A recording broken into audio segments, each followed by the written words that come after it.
네, 안녕하세요. PSPS입니다. 제가 아무래도 눈, 코 위주의 수술을 주로 하기 때문에 그동안 그 가슴 수술에 대한 컨텐츠가 좀 부족했던 것 같아요. 그래서 오늘은 가슴 수술을 전문으로 하는 선생님과 함께 가슴 수술에 대해서 궁금했던 것에 대해서 알아보는 시간을 갖도록 하겠습니다. 뻔한 내용들은 유튜브에 이미 많기 때문에 제가 실제로 궁금했던 내용을 위주로 해서 좀 다양한 것을 여쭤보고 할 테니까요. 재밌게 봐주시면 감사하겠습니다. 그러면 한번 시작해 볼까요? 제가 진짜 궁금했던 내용들이에요. 그래서 먼저 첫 번째로는 쌍꺼풀 저희가 이제 쌍꺼풀 수술을 하면 뭐 인라인, 아웃라인 등 이제 라인 모양들이 있고 코에도 뭐 반직선, 뭐 버섯 모양 이런 것들이 있는데 가슴 모양에도 성형을 할 때 어떤 스타일이 있는지 그게 좀 궁금하거든요. 눈, 코처럼 이렇게 뭐 디테일하게 이름이 나눠져 있고 이런 것은 없지만 그래도 네. 크게 나누면은 환자분들께서 좀 자연스러운 형태의 가슴을 추구하시는 분도 있고 네. 혹은 뭐 좀 글래머러스한 풍만한 느낌의 그런 가슴을 추구하시는 분도 있고 그렇게 크게 두 가지로 나눠진다고 생각이 됩니다. 그래요? 생각보다 그냥 좀 이렇게 그냥 듣기에는 좀 단순한데 좀 더 디테일한 그런 스타일 같은 건 없나요? 환자분들께서 본인이 생각하는 그 이상적인 가슴의 모양을 사실 자세히 모르시는 경우가 많아요. 네, 그래서 이제 상담을 하면서 구체적으로 제가 질문을 드리면 이제 환자분들께서 생각하는 그 이미지를 함께 그려 나가면서 맞춰 나가는 그런 편입니다. 예를 들어서 어떤 분들은 가슴이 앞에서 봤을 때 조금 이렇게 풍만한 느낌으로 동그랗게 밖으로 나오는 그런 좌우가 넓은 그런 형태의 가슴을 좋아하시는 분도 있고요. 또 어떤 분들은 그런 가슴은 너무 부담스럽다 라고 생각을 하시면서 좀 이제 등 라인 정도에서 멈추는 그런 형태의 좁은 가슴을 원하시면서 대신에 앞으로 좀 돌출되는 그런 형태의 가슴을 원하시는 경우도 있습니다. 네, 가슴 스타일에도 이제 좌우로 넓은 모양이 있고 이제 약간 돌출된 모양이 있다는 말씀을 해주셨는데 그러면은 그 중에서도 좀 더 선호하시는 스타일이 있을까요? 사실 제 취향에 맞추기보다는 수술할 때 환자분들이 원하시는 취향에 맞게 수술하는 게 더 중요하다고는 생각하는데요. 네, 이제 제가 여러분들의 가슴을 수술을 하다 보면은 하고 나서 결과물을 봤을 때 네. 아무래도 저 개인적인 생각은 좀 돌출된 형태보다는 좌우로 넓은 형태가 조금 더 자연스러우면서도 옷을 입었을 때 옷태면에서도 조금 더 풍만한 느낌이 들기 때문에 좀 더 이상적인 가슴이 아닌가라고 개인적으로는 생각합니다. 그래요. 좌우로 넓으면 좀 그런 거에 대해서 좀 너무 넓어 보인다 이렇게 좀 부담스러워하시는 분은 없나요? 그렇죠. 환자분들께서 처음에 이제 상담을 할 때 보면은 네. 좌우로 넓은 거에 대해서 되게 부담을 가지시는 분들이 많은데 네, 실제로 우리가 옷을 수술하고 나서 옷을 벗고 누군가한테 보여주거나 뭐 이럴 일은 많지가 않고요. 네, 대부분 수술하시는 분들이 옷을 입었을 때 옷태가 예뻐지는 그런 것을 더 중요하게 생각하시기 때문에 그렇죠. 예, 아무래도. 그래서 조금 더 좌우로 넓은 형태로 수술을 해놓게 되면은 옷태면에서는 훨씬 더 예뻐 보인다는 거죠. 생각해보니까 그 인스타 스타들 분들 중에서도 수영복 사진 같은 걸 많이 올리시잖아요.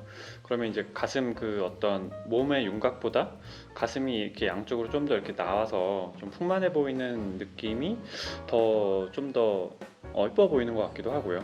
그렇죠. 너무 이제 등 라인에 맞추다 보면 오히려 그게 조금 더 인위적으로 보일 수도 있고요. 예, 그리고 실제로 수술하지 않았는데 가슴이 큰 사람들을 보면은 대부분 중력 때문에 이제 밑으로 내려오거나 좌우로 이렇게 퍼지는 경우가 많거든요. 네네. 그렇기 때문에 조금 더 좌우로 넓은 형태가 더 자연스러워 보이는 거죠. 그렇군요. 그러면은 그렇게 좀 이쁜 그런 이상적인 가슴의 모양을 위해서 어떤 필요한 조건 같은 게 좀 있을까요? 뭐 대부분의 경우에는 환자분들의 조건에 맞춰서 원하시는 대로 선택을 할 수가 있지만 네. 저는 이제 가장 중요한 것은 환자분의 유두의 위치가 가장 중요하다고 생각을 해요. 유도의 위치요? 그렇죠. 왜냐하면 유두의 위치는 수술하기 전부터 이제 정해져 있는 조건이고 수술을 한다고 해서 절대로 변하지 않거든요.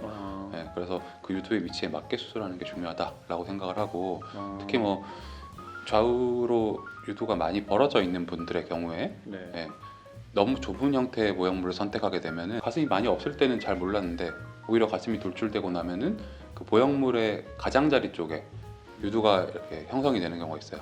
그렇게 되면은 방향도 이렇게 바깥쪽을 보게 되면서 되게 많이 벌어져 보이거든요. 더 멀어져 보이는 그렇죠. 거군요. 네, 그래서 그런 경우는 조금 더 넓은 형태를 선택하게 되면은 훨씬 더 자연스러운 형태로 만들 수가 있죠.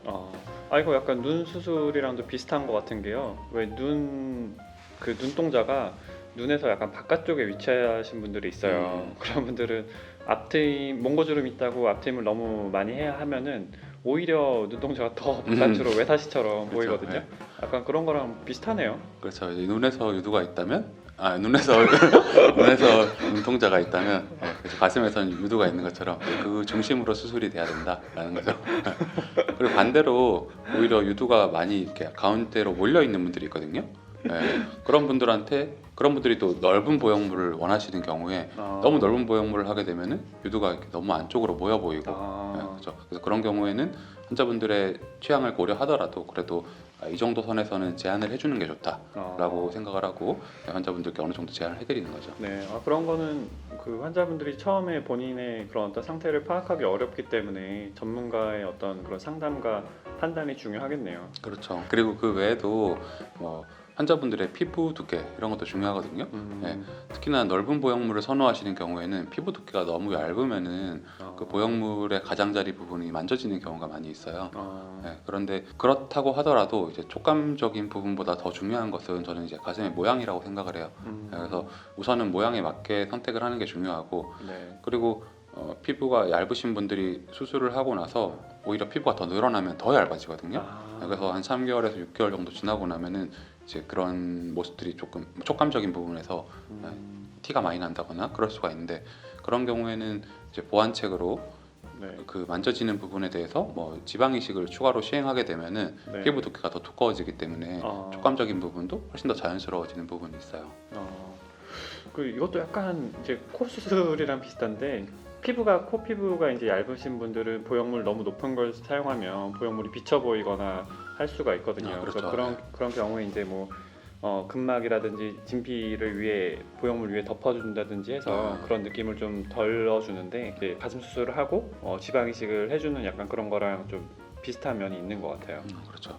그래서 사실 그렇기 때문에 최근에는 뭐 가슴 수술을 하면서 아예 지방 이식을 같이 하자 이렇게 하는 경우도 꽤 많이 있는 것 같거든요. 근데 제가 생각하기에는 이제 지방 이식이라는 거는 어느 정도 생착이 되는 게 중요한데, 그렇죠. 보형물이 큰 게 들어가 있는데 거기에 지방을 넣었을 때 압박이 되기 때문에 생착률이 좀 떨어진다고 생각을 하거든요.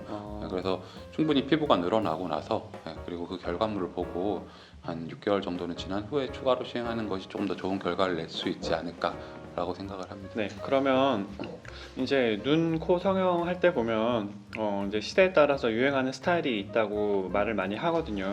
그러면은 가슴 성형에도 뭐 요즘에 유행하는 스타일이라든지 그런 게 있나요? 그러니까 시대에 따라서 유행하는 그런 게 있나요? 가슴 수술은 사실 한국에서 시작된 지는 꽤 오래됐지만 이렇게 많은 분들이 수술을 받기 시작한 건 그렇게 오래되지 않았거든요. 그래서 그 초창기에 수술을 받으시던 분들 같은 경우는 이제 가슴이 많이 없으신 분들이 약간 정도 가슴이 있는 정도로 좀 자연스러운 형태를 많이 추구하는 형태로 하셨던 경향이 있고요. 그런데 이제 그런 분들이 수술을 받고 나서 오태면에서는 조금 부족한 거를 느끼셨던 거죠. 그래서 그런 것들을 최근에 수술 받으시는 분들은 뭐 후기를 통해서나 이제 주변에서 많이 듣다 보니까 가슴 수술은 좀 더 크게 해야 된다, 이런 얘기를 많이 듣고 오시는 것 같아요.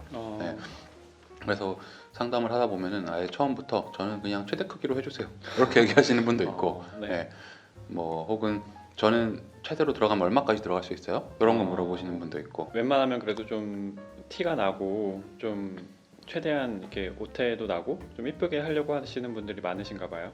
그렇죠. 요즘에는 이제 그런 취향 쪽으로 가고 있는 것 같고요.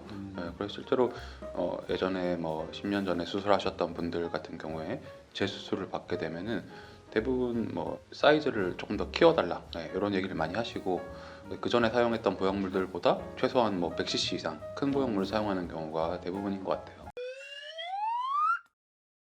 옷을 벗고 있는 그런 사진을 구하기가 쉽지가 않잖아요. 가다가 캡처된 사진 걸 가져오시는 경우가 있는데, 일본 네이블이라던가